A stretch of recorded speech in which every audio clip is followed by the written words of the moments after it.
farmer, friend, singer-songwriter, Lyal Strickland. And that's farmer, friend, and jack of all trades, Chris Horn. And we're those Tastebudguys.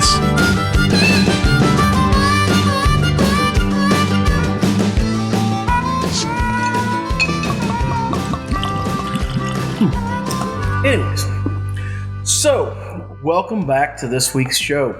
Those buds of taste. You may be wondering to yourself, what are they doing now? Well, we're being refined, of course. Yes. I mean, what is it you call it downstairs? It was when you needed the nicer things, but you had a word for it. Good word. A touch of sophistication. Sophistication, that was That's it. Yes. So, some days it isn't all shooting whiskey. Some days it's wine and cheese. Yeah, and snootiness aside, sometimes you're in the mood for a glass of wine. It does. I'm always in the mood for a glass of wine. Yeah, I have a ginormous wine collection, and I love it. Mm-hmm. Okay, so here's the deal, guys. Yeah, we're in a different place because we thought it'd be kind of cool to do this up here. But also, we've had a few different items sent to us from a few different places, and we was trying to figure out how to work them into the regular show. Yeah. Wine, one, which we did wine before. Yeah. But it's been a while. We also have... We have some meat sticks, meat snack sticks from Jennings. Pops, I believe, is the name of the... yeah, and I said Stover a while ago, and I was wrong. You said it was from where? Smithton. Smithton, okay. On the Wildlife Ridge.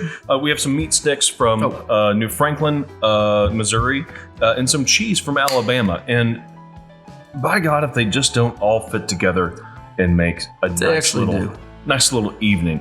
So we thought we'd come upstairs and have ourselves a little charcuterie tray. Yeah, so basically I think it just means meat and cheese. And so maybe, I think you're right. Maybe the meat sticks didn't normally fit as a type of meat they would normally have, but we've had this meat. It's almost like a summer sausage. It's so good. So let's break this down. What do you want to start with? Let's talk about our wine real quick. Okay. So we're working with Wildlife Ridge Winery. This is out of Smithton, Missouri.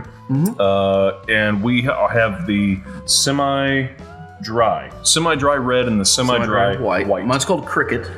You're something bull, I think. Paintbrush red. Yeah. So I've actually never had this before. We just opened the bottle up. We've had more than these. We also have some sweet wines or semi-sweet wines down there, and some full dry wines.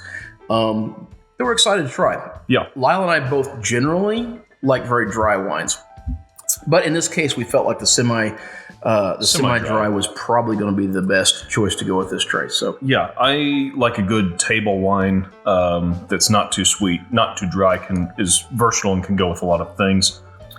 There's also kind enough to give us these cool glasses to go with these, and a couple shirts, which we're not wearing right now because, well, we wanted to do this because why not? But so before we get into this, you want to talk about the proper way to hold a glass since you're pretentiously holding yours like a jackass? Yeah, so with stemware, when you can, and honestly, it's, do whatever you want to do. But with stemware, the ideal thing is to hold it down here by the base. 3 fingers or 2 fingers, whichever's more comfortable for you, and then clasp the top so you have a good sturdy base. What this does is it doesn't warm up your drink like he's doing right there, which if you've seen us drink a stout on the show every now and then, that's exactly how we hold them. So that's my stemware knowledge. So Lyal actually taught me that, and now I've got fingerprints on my glass, and I apologize, but he's not wrong. It's actually a great way to hold your glass, and you really should take care of your drink because it'll take care of you. So I've been tasting this a little bit. I've had a couple little sips because I did that thing where Lyal goes, I went straight to drinking. Yeah, I totally did. So talk about your nose real quick before we dive into the meat stuff. So the nose, off of mine, there's a little bit of blackberry and almost like a light leather. It's not overly sweet. So on the taste, I don't know how you taste wine. When I taste wine, I try to take 3 sips. I try to take one that just kind of gets my tongue acclimated to the tannins in the wine. I try to take a second one where I let it wash over my entire tongue. and then I take a third sip that's just straight back to the throat. Yeah, no, So actually, that's very close to the way I do it as well. Just to try I linger on the nose a lot longer for mine, but then I go back to it several times in between. On the taste of mine, that leather dissipates a little bit, and it does have sort of almost changes from a blackberry to a raspberry-esque flavor. What I like about it is it's not overly sweet, but it's just sweet enough that, like I said earlier, it's a good table wine, which most semi-dries or semi-sweets are. So the description I'm going to start off with isn't going to help you if you've not had a lot of wine, but mine very heavily resembles Vigneault. Yeah. Now, that being said, if you used to close your eyes and think about blackberry juice, this too would also put you in the mind of blackberries and raspberries and the fruited notes in that. There is it sounds weird when I say it, or sounds bad. It may put you off a little bit if I say there's a bit of vinegariness to it. I don't mean that in a bad way. It's the bitters and the tannins that comes in on the backside of it, which I personally appreciate. I've only recently really turned myself on to white wines. I've been into the reds, especially the dry reds, Merlots, stuff like that for the last while. And then I got into ports, and then a very few sweet fruited wines. So only in this last year did I finally come around to white wines, which is why I chose to drink the white tonight, because it's been something that's really turned on me. Yeah. I do want to try a sip of your red before we get out of here. I was going to say, I believe we'll probably do that. You want to move on to our charcuterie tray? I think we should. So we're working with a couple different things here. Rinsky's cheese. This is from Alabama, I believe. And we snuck a little piece of Gouda before we got on here. Hey, so guess what? It's a bit of a preview. It was Gouda. Yeah. In the meat sticks, like we talked about. We've talked about those on our live streams. We're in love with these things. It tastes like summer sausage. Right. We've got original bacon and pepper. These meat sticks from Jennings are 12 sticks for $8 online. Is that correct? Yeah, that's the way I read it. Insane. And they have another flavor that's habanero that we don't have. We haven't had, but I'm going to look for it. It's fantastic. Just killer. So we're going to dig into these. We've already had these. If you've seen our no surprise here. Let's see, you should have the peppered, I think, with that one. Yes. And original is actually my favorite. I'm going to go with original. Though I suspect if I get the habanero, it's going to be my favorite. I'm going to work my way backwards over to the bacon, because I'm with you. In the past, I like the original the best. But so here's what I really think sets these meat sticks apart. Again, like Lyal said, we've seen them in several of our live episodes. We're just now getting around to review them. We had to, or we was going to run out of them. We dearly love these things, and it's because they taste like real summer sausage. Yeah. They don't taste like, there's no fattiness to it. There's no, I mean, all the fats in it are real fats. It doesn't taste like it's injected. It doesn't taste chemically. It just really tastes like awesome meat, and I can't tell you enough how sad I'm going to be when this box runs dry, because we're going to have to go find it. Yeah, it's the toothiness on them are not. You keep using that word. I am so impressed with it. Like, you can buy a snack stick or a meat stick and have it like actually taste like meat, because usually it just tastes like filler. Oh, we made the right call on the on the I'm wine. going to try one of the peppered ones with that. So fantastic stuff. And listen, guys, I know we're being a little like pretentious here. Sometimes you got to be a little pretentious. It's fun once in a while. You know us. Normally we're just idiots. And we still are. So we've got wine tonight. 3 cheeses here. We have a Gouda, we have a chive, and an aged farmstead, which I assume is basically an aged cheddar, but I could be wrong. It looks like an American to me. I'm going to start with Gouda, because I think that's probably going to be the lightest cheese, maybe? Maybe. I'm incredibly curious about the chives. I think it might be the most interesting ones. I don't know what they make these with. I don't know. Cheese is such an interesting thing. But I'm absolutely infatuated with it. The back end flavor of this is, so it's a really soft, creamy cheese, which Goudas usually are. But the back end of this flavor is so good. Okay, let's talk about the front end. Does it burn you when you start? Okay, I just had some of the meat stick in the wine, and it gives me this really hot, peppery note coming right off the front, which is super interesting Yeah. for a Gouda. And then, the finish on it's really nice. I love going to cheese places and just trying their stuff. Cheese is one of my favorite things. We make charcuterie boards all the time at the house. We really enjoy this a lot. This is not something I actually expected to ever get to do on the show. I'm tickled to death that we are. Right? It's a joy to be able to talk about wines and cheeses and meats. Even though I'm not incredibly knowledgeable on them, not that we're knowledgeable on anything else we talk about either, but we've learned a little more over the last couple of years with the others than we have this, and this is really neat. So, So I've had some chive cheeses before. I don't think I have.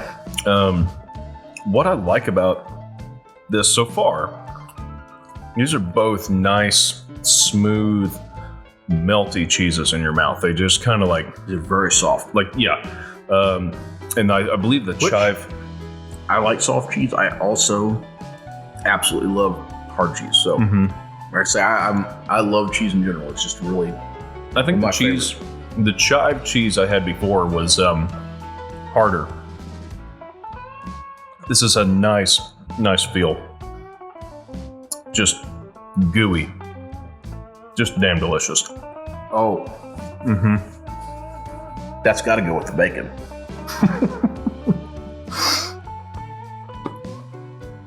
It's so hard. I don't think we've done an episode where we've had to eat before and talk at the same time.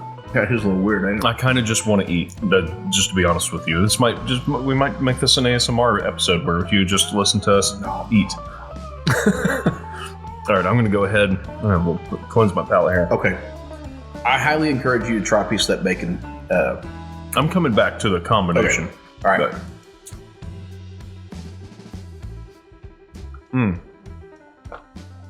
Are you at the aged farmstead? Yeah. So have you decided what it is yet? I think it's a...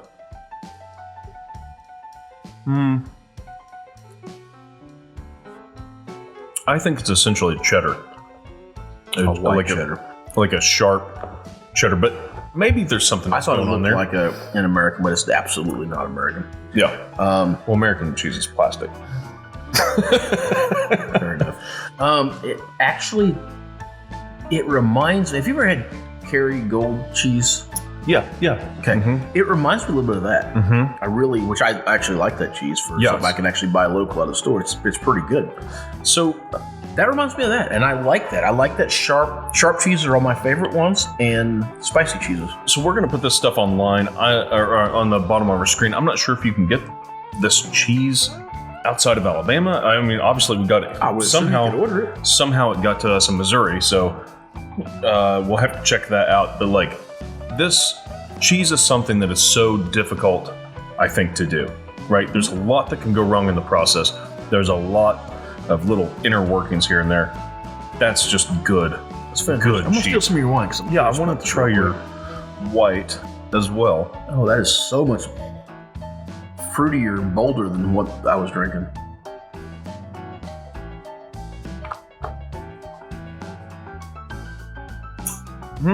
All right. I see what you're saying about a Vignon. So, I think I won this one though. I actually prefer the boldness of this one and how much sharper it is. I think it stands out amongst the cheeses and stuff, whereas that one tended to get a little thin on the backside for me. I think you're right. That one, man, that one belongs with just like a light salad and a little bit of like some crackers and stuff. I think this would be the place for that one. Yeah. So, guys, here's the kicker. There's so much stuff to try out there, and especially with wineries, there's tons of them out there. Some are good, some are not good. I'd say we can fairly well recommend Wildlife Ridge, right? I think so. Yeah. We haven't tried all their stuff yet. We're going to. I don't know if we'll get them on the show or not, but we'll do at least a follow-up where we talk about what we liked and disliked, or if we dislike anything. Yeah. And actually, we might try some of these out to some of our friends because it's a lot of wine for just Lyal and I to be drinking. Yeah. And we'll kind of update you guys on what we think of that. We've got some other wines we're going to look at it as well. We also have some more cheese from Rinsky that we'll probably do on the live stream. I think so. So, all right, just to recap, Wildlife Ridge, awesome. I think I'm with you. I like the semi-dry white better than I do the semi-dry red. I think we'll both like the real dries, the full dries better. But meat sticks from Jennings, also under the brand Pops. Just fantastic. Knock it out of the park. Awesome. In the cheese, what a surprise from Rinsky. What's it?